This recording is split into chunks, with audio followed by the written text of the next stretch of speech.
Love Your Kitchen, Designing the Heart of the Home, proudly sponsored by Blum, the podcast where we explore the art of crafting your dream kitchen. I'm your host, Faye Newman, a freelance kitchen designer with a passion for creating spaces that truly reflect the heart of the home. And welcome to the Love Your Kitchen podcast. As ever, thank you very much for joining me. So I'm joined by the lovely Will today from Olive Barr, and we're based in their Elkstone showroom in Gloucestershire. Again, always say it wrong. And what we're talking about today is the heritage behind the brand of Olive Barr. We'll also talk about sort of their timeless or their commitment to the timeless look, so like the shaker style. And then we'll also dive into how to really personalise your kitchen and really look at the different details that you can do to elevate, your kitchen design to the next level. So that's what I'm hoping to get from this conversation today, Will. No pressure. Sounds good to So me. why don't you just give yourself sort of a quick introduction? Yep, sure, absolutely. So I'm Will, as said. I work at Olive Barr. My job fundamentally is heading up a small team of kitchen designers who look after architects, interior designers and boutique developers. Okay. But aside from that, say the fundamentals of that, we're still kitchen designers, so we do the same as the retail side. Okay, amazing. And then how and why did Olive Barr start? Like where was it? What's the sort of history behind the brand? Sure. So Olive Barr was started 7 years ago. Okay. By our founder Al Bruce, who is still the owner of the company. Love that. Yeah, absolutely. So it started off in the southwest. Al's based out of Bristol. Our workshop started near Devon. There's a lot of talent down there. There's a lot of kitchens made that way, so it seemed an obvious place to set up a workshop. And then next to that, we set up a little satellite showroom, not too far from here actually, in Cirencester. Okay. And the whole idea behind that showroom was finessing the brand, how the kitchens are made, what materials are best to be used, how the kitchens should look, and how we should market them ultimately. Once that was nailed, kind of a year on, we then opened our London showroom in Battersea, which we've had for nearly 6 years now. Yeah. And overnight, the company grew exponentially. Oh, amazing. So it's quite young, 7 years, I'd say, for a company. And you've got how many showrooms you've got? So we've got three. 3.5. So we're halfway through opening a fourth actually in Leamington Spa. Amazing. So 18 months ago. Absolutely, 18 months ago we opened here. Which is great. So we're just outside of Cheltenham here, in between Cheltenham and Cirencester. It's a really good patch. We've got Kia Park now up in Worcester as well, which is nearly there. Just need to get the heating sorted there, then that'll be good to go. And as I say, Leamington Spa as well. So we've almost got a square around the south to mid-England, which is a really nice patch for us. It seems to work well. We're not a volume business. We're not looking for 20, 30, 40 showrooms. We're not trying to aggressively grow. We're just trying to do things right, do things organically. No, you mentioned that to me, which I think is really nice. And what's your experience with sort of kitchens and, sort of furniture and things like that? Sure. So I've had an interesting working life, actually. So I spent 10 years in corporate banking. Oh. Obviously. Very different. Yeah, exactly that. And I had a bit of a... Are you happy you left? Almost a quarter life crisis, I guess. And thought, actually, I've always had an interest in design. Yeah. Kitchens as well have always fascinated me. So actually, I went back to college and I studied cabinet making and fine furniture. I love that. Absolutely. To really understand, what constitutes a good design in furniture, how it's made ergonomically, aesthetically. Had my own workshop for a few years, making kitchens, bedrooms, everything like that. Had a few guys working for me, and I enjoyed it. I met Al during that time, and just through coincidence, we bumped into each other at various events and whatnot. But I found over time that actually my love is in the design of kitchens, and to have a workshop to creating kitchens of this standard is something that I didn't really have the facility to do. So Al phoned me up one day, and before we even started talking, I said, whatever it is, yes.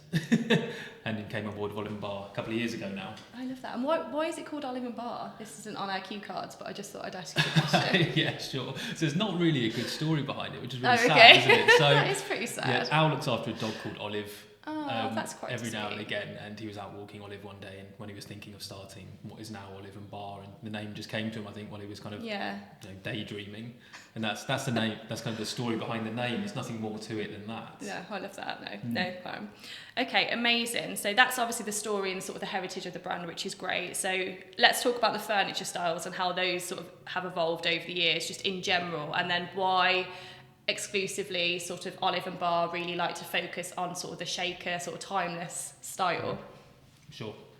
Yeah, so we only offer in-frame kitchens with certain internals. The reason behind that is simply that we want to sell on quality. And we find that in-frame, traditionally made kitchens with the right materials will last a lifetime. Yeah. So our design style it's simple, it's traditional shaker in that way, clean lines, simplicity, really well made. That is our focus point. That's how we market ourselves. Yeah. We can go ornate, we can bespoke anything, so to speak. I'm not a huge fan of that word, but all of our kitchens are made from scratch anyway, and I probably should have mentioned that. So if a client comes to us with a specific requirement for cock beading around the frame or a slightly different cornice, we can do that. I know we're going to talk about that in more detail later, but really we have, this is how our kitchens look. You can manipulate them through colour, handle choices. Yeah. And that's how we sell.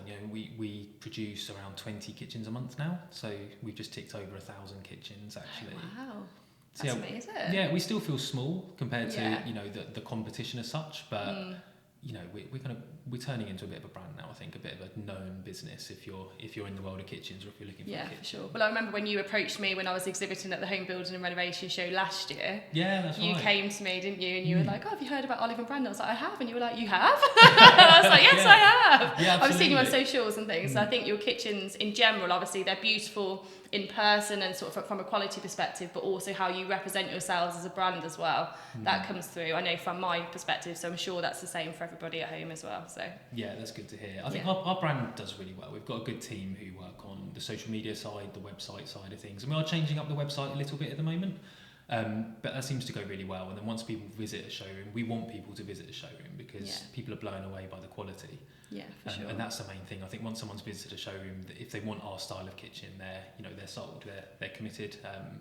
And when we talk about quality, we don't just mean the kitchen. We mean the service that we offer in the installation and all that process as well. No, for sure. So how does that design process work then? Sort of, do you start with the building blocks of sort of the functionality side of things and then introduce colour at a later stage, or does it sort of organically sort of adapt dependent on each client? Yeah, it completely depends. As I'm sure you know, it completely depends on the client. So people generally come to us, they might be thinking of extending, or they might be buying a property and they just want to have a look around and talk about our kitchens. That's fine. Once you get to a point of, like, we've got architectural plans, or we've completed on a house, that is when we get people in for a design consultation.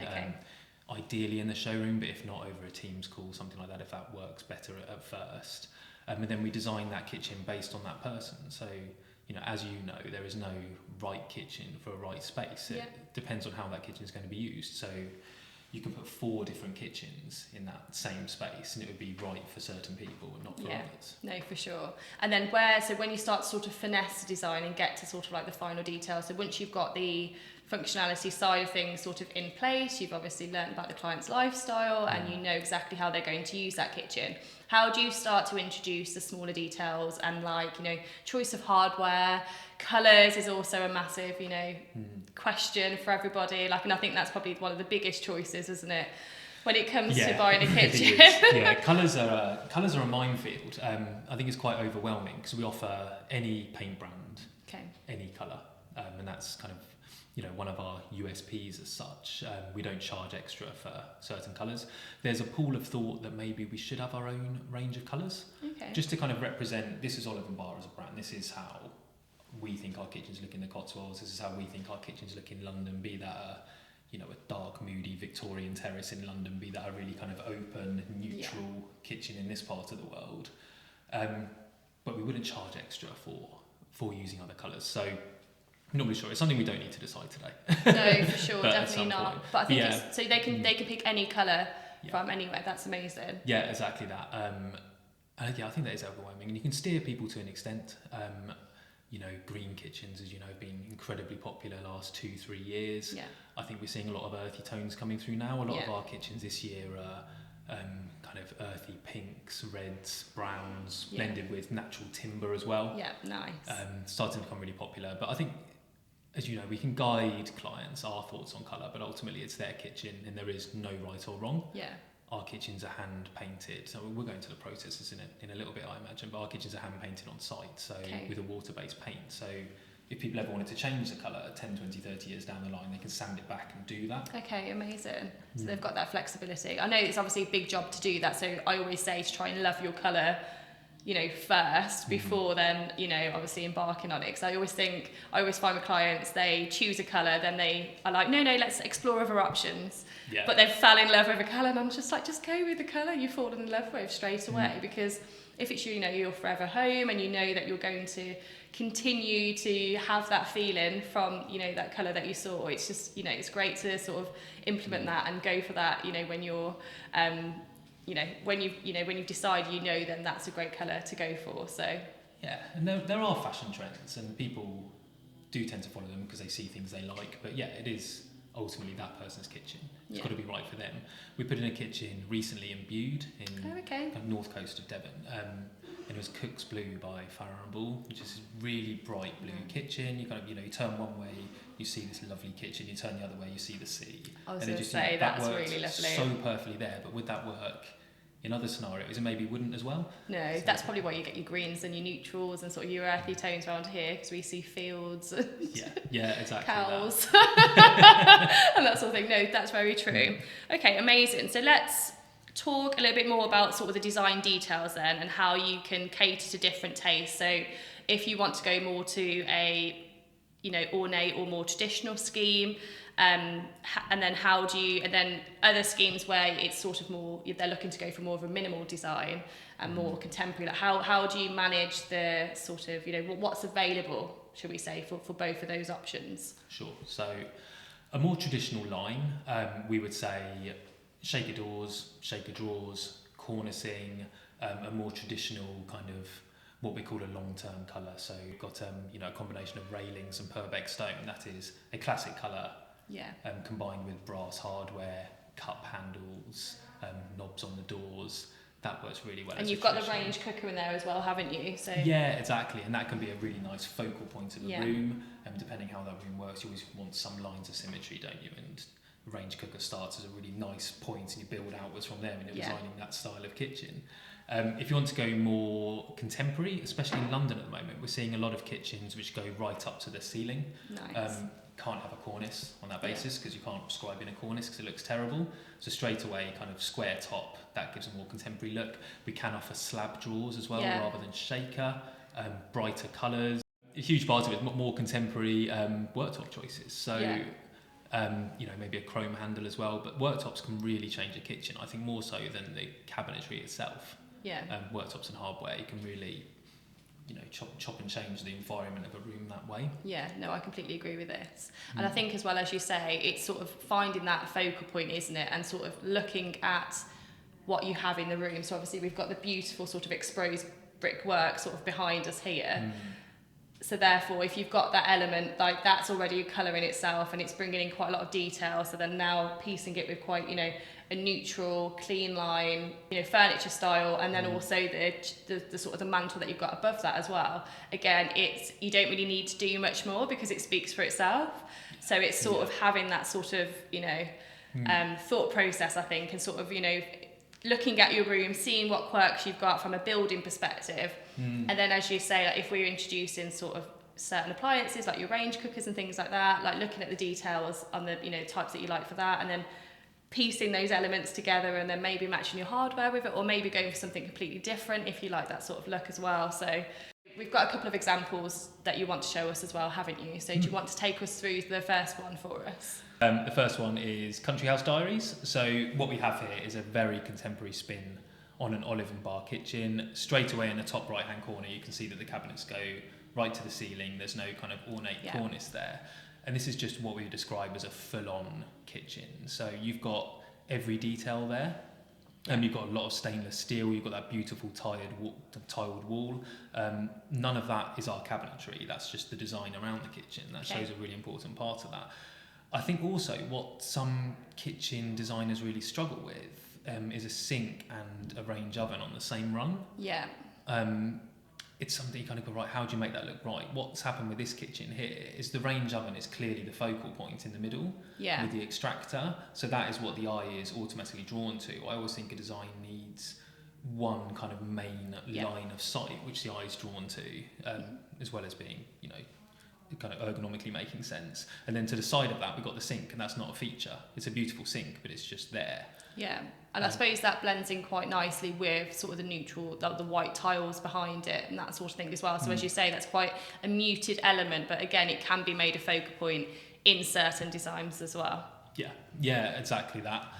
There's no appliances on this island as well, so they're very lucky to not be governed by having to go to the floor on that. So you've got a kind of a floating island, as we call it, a long baker's table island. That one's actually 4.8 metres, I think. Wow, that is a big island, isn't it? Yeah, it's huge, but it's just a really lovely use of the space there, and it's still functional. They're also very lucky that they're in a situation where they've got a pantry through a little walkway there. Yeah. And I think if people are, you know, lucky enough to have a little room that they can use as a pantry, then you know that's your storage area straight away. They can really focus on making the kitchen practical but beautiful as well. No, for sure. No, I completely agree with that. And was it sort of designed that way in a sense of to have no appliances on the island because they liked the look of having obviously the cabinetry not sitting directly on the floor like they usually do? They like that look of being able to look through it because it almost makes that space even bigger. I think it does, and with a gorgeous floor like that, it just flows all the way through. You're not, you know, missing patches of it as such. Yeah, I like that. Yeah, exactly that. And then we've got what I think is kind of the polar opposite in a way. So we've got Bijou Barn here, which is just a really light, traditional country kitchen. I appreciate both examples are green. We said this, but equally we love green. So. Yeah, exactly. And it's more about the detailing. I think that's really important to discuss today anyway. So. So this also has a range oven, but that's probably the only similarity. The island is to the floor. It's got the V-groove panels. It's a really light and airy feeling room. It's not dramatic. It's very calm. It's very kind of chilled out, I would say. Yeah. I don't know if you'd agree with that. No, I would. And you've got the exposed, is it a barn conversion of some sort? Yeah. So you've got some features in there, you know, again, and that wood works beautifully with that sort of lighter tone and that softer green anyway, I always find. And you've got a beautiful pup in the picture as well. We do, yes.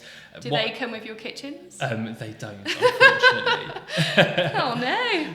We've got two nice natural lines of symmetry there as well. So on the fridge wall, the fridge run as we call it, we've got one of those double doors opens to reveal shelving, the other opens to reveal a really gorgeous pantry unit. Oh, nice, okay. When those doors are closed, you've got a kind of... Yeah, it's nice, clean, symmetrical sort of, you know, vibe, which I think looks nice. Yeah, and I think I like as well that you can look into the other room as well, so you haven't got like a door closed off. It all looks quite open, it flows quite nicely, which I think works really well. And then it looks like we've got some more detail on the range sort of wall where you've got your cooker as well. So is that like a chopping board set or? Yeah, that's right. It's a little chopping board and what we call breakfast in bed tray insert. Breakfast in bed tray. I love that. Which works really nicely, and then a kind of open space next to that as well, just for extra trays, etc. Yeah, no, for sure. And then that's showing a little bit of the sort of exposed sort of woodwork again there, isn't it? And then it looks like on your island you've made a feature out of it by having a big open cabinet as well. So when you're looking at it, it all sort of ties in quite nicely from there. Yeah, and that's quite a nice example actually of all our kitchens being made from scratch and what that means. Because I know a lot of companies have kind of standard size units and then you can go down the bespoke option. If we're making a unit that's 1,000 mil wide but actually needs to be 990 wide, we just do that. We're building the kitchen anyway, so we can do that. Things like that open bookcase on the island, that would usually be painted as standard, but the client said actually we want a bit of exposed oak in there. Yeah, it's very easy to do. Yeah. There's really nice little touches like that which we can do for people, which I think makes all the difference. And then still having the sort of fixed frame sort of mimicking around that, so that from when you're looking at that island you don't see the exposed edge from the cabinet, because obviously you've got the beautiful framework framing it, obviously, because it's a frame, Yeah. like framework, but and then that again just makes, it's those smaller details, isn't it, that really brings sort of a design into its own. And we notice it because obviously we're in the industry, but it's great when, I always find with homeowners, when they walk into a design or like, and they just, you know, it just works. Like everything's been considered. So even though if you don't know specifically why it works, like it's fine, but that's why you work with your designer to you know, to make sure those elements have been considered, so you haven't got any exposed edges, or if you've got sort of an end panel at the end of a, you know, a run, for instance, but you want to hide again the 18mm thickness at the front and then want to reduce that into the side of the cabinet. It's small details like that, isn't it, really, that sort of brings that design into its own as well. And mantles are obviously really popular as well. So even though I'd say this is more of a sort of, you know, country, more traditional looking kitchen, even though it's obviously got quite modern, like quite a, I say mod contemporary colour. I wouldn't call it contemporary actually, because it is a softer green. But again, you've got, you know, a beautiful mantle there that's quite elegant, and it's not a built-in mantle, you know, with, you know, the sections coming down. It just all, again, just adds to that overall flow. Yeah, it's quite an interesting mantle, that, actually, because it could go right up to the ceiling, but we decided to actually cut it short so that the ceiling is still a really nice feature in its own right.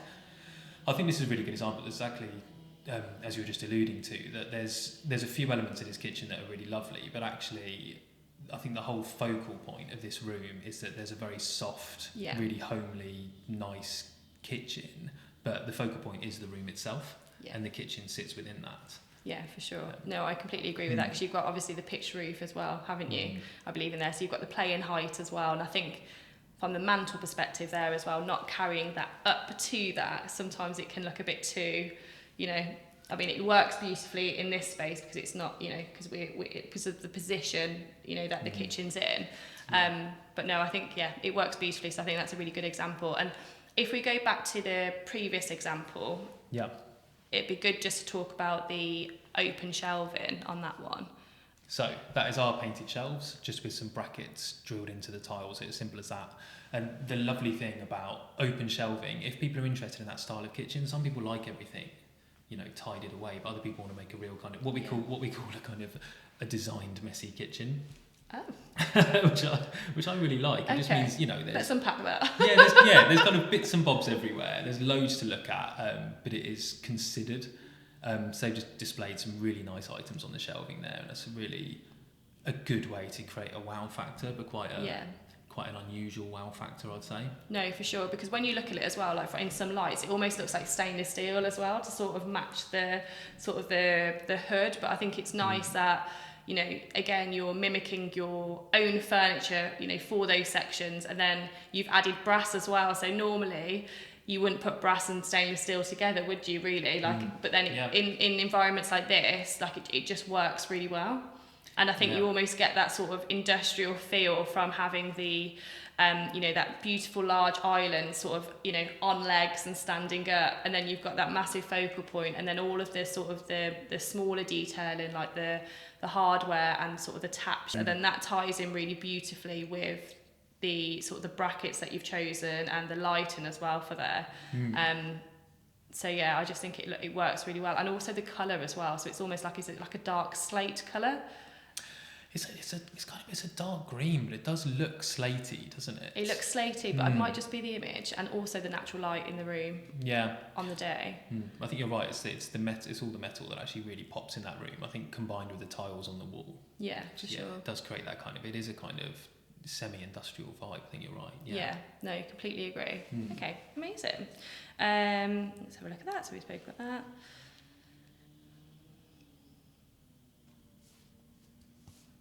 Okay, great. So obviously we've spoken about the obviously the detail elements and the two examples, but what choices can clients make to better reflect sort of their own preferences? So in terms of, I suppose, how do they find what sort of styles they like? Do you show like lots of examples, like lots of inspiration, and then does that sort of grow over time to sort of bring it into, you know, fruition? What? Yeah, sure. So I think it starts with people thinking about what they like.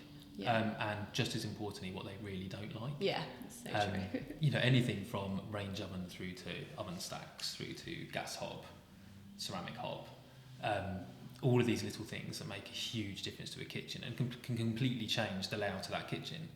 I think that's really important as a start point. And then from there, it's just building that kitchen. And us as designers, as you know, we don't always get it completely right the first time. But I think that first draft sometimes can act, especially people who don't really know what they want at all, that first draft can be a really important visual aid to say, actually, that works really well, but that doesn't work. And where am I going to keep X or this specific appliance that I use all the time? Yeah. Or actually, I hardly ever cook. So actually what I want is more of kind of a social space.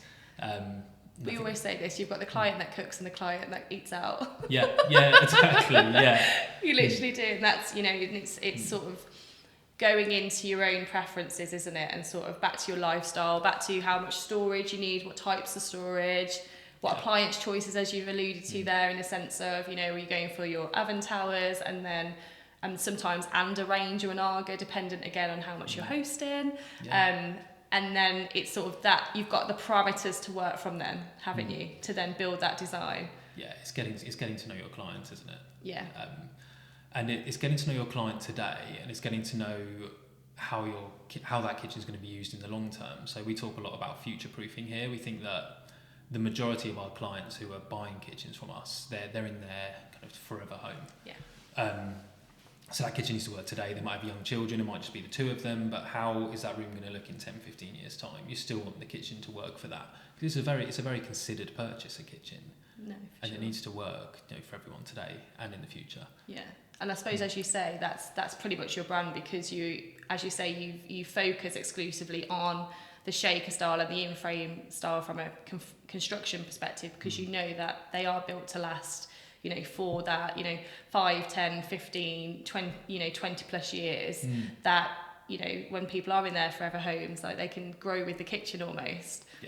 Yeah, exactly that. I think as I alluded to earlier, the importance of getting people into the showroom to touch and feel, you know, soft closed doors, soft closed drawers on an in-frame kitchen is quite unusual, especially the doors.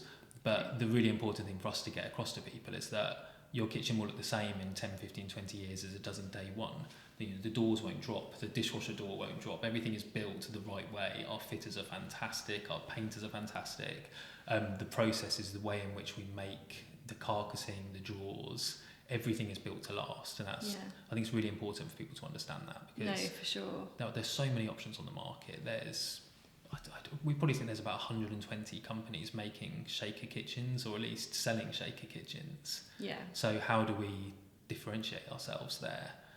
We're in that middle ground where we're not a kind of, you know, a one-off showroom and workshop, but we're not a conglomerate, you know, a huge company, you know, a Neptune or a Devol either. We're somewhere between the two.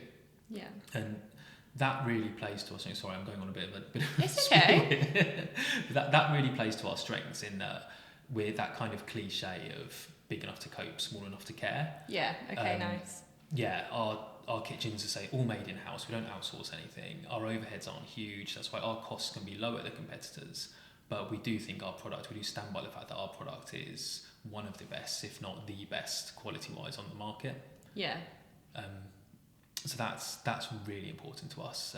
Alongside that, our designers they really know what they're doing. Most of them have come from other companies, or they've come from an interior design background. Okay. But we think it's really important our designers understand how our cabinets are made, why they're made that way, why we use the materials we use, why we offer X, Y, and Z, and that just gives all of our potential customers a really kind of a safe space to be in. No, for sure, it makes sense. So let's while we're on topic, let's elaborate then on your cabinet construction then. Yeah. So how are they built? You know, and how's the frame fixed? Like, what materials do you use?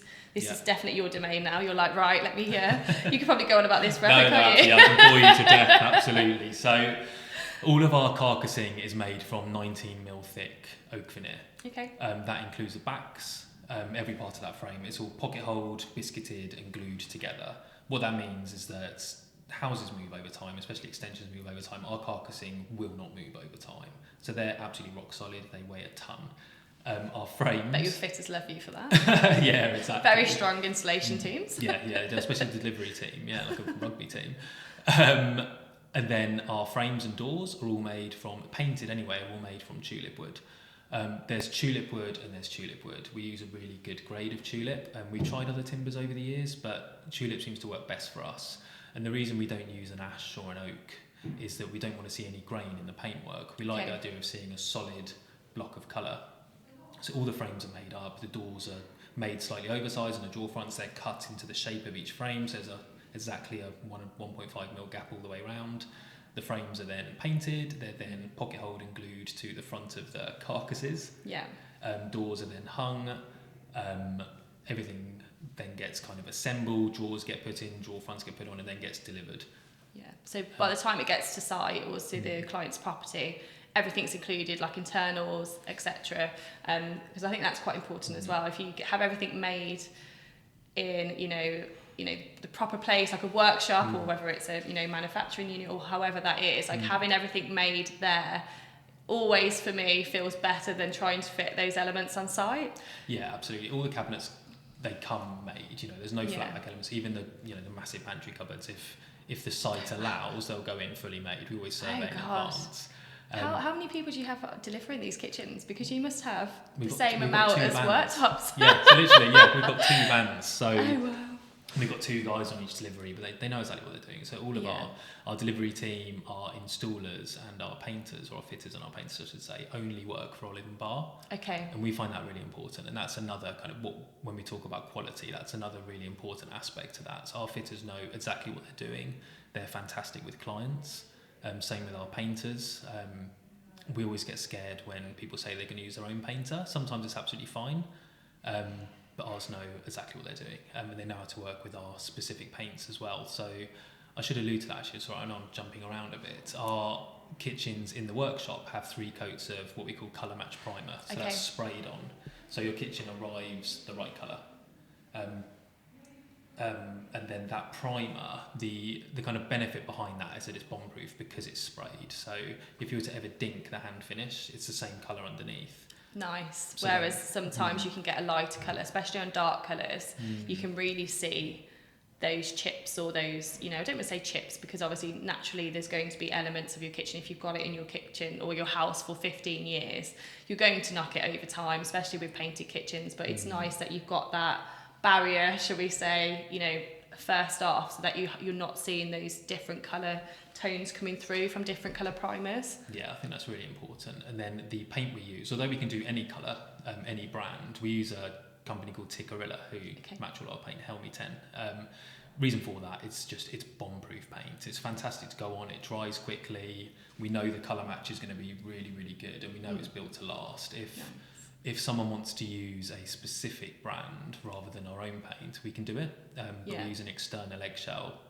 That's the only way we can get it anywhere close to the same kind of solidity is probably the best word for it. Okay, nice. And then what are the benefits from having, the last coat of paint, on at the property? Like, why would you not spray everything prior to arrival?